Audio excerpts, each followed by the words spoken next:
L'idée était d'interroger les élèves de tous les niveaux de classe pour savoir ce qu'ils retenaient de l'histoire nationale.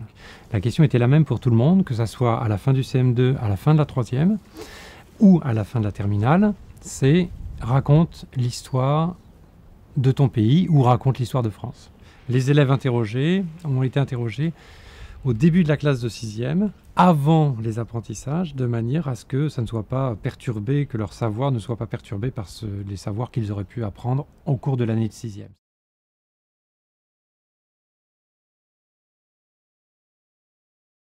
En fait, c'est extrêmement riche.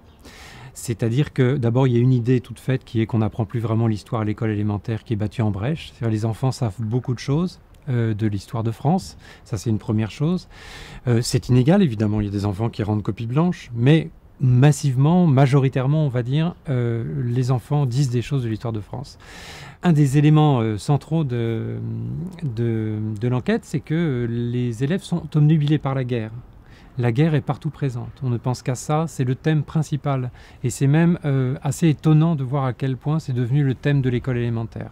La guerre, alors depuis les Gaulois, les Romains, jusqu'à la Seconde Guerre mondiale, on voit que toutes les dimensions de la guerre sont abordées et on se rend compte que les élèves sont très préoccupés par cette question-là.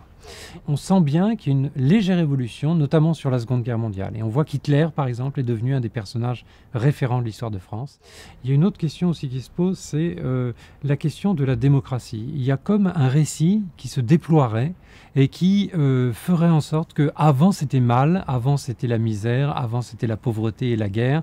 Et heureusement, depuis alors la Révolution française, l'Europe ou la fin de la guerre, on est arrivé dans un monde de paix et de démocratie, comme une sorte de fin de l'histoire.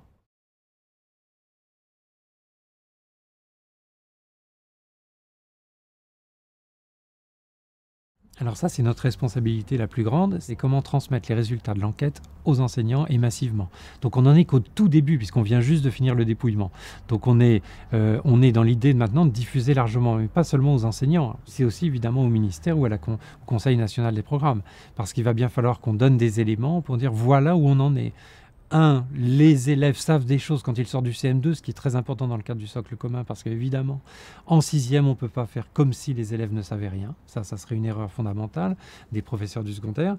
Et puis, deuxièmement, ils savent des choses, mais ils le savent dans un certain registre. Et peut-être que ça permettrait d'adapter effectivement soit les programmes, soit les démarches d'apprentissage vers une meilleure prise en compte de l'histoire, par exemple, ou un récit qui serait un petit peu différent de celui qu'il est actuellement.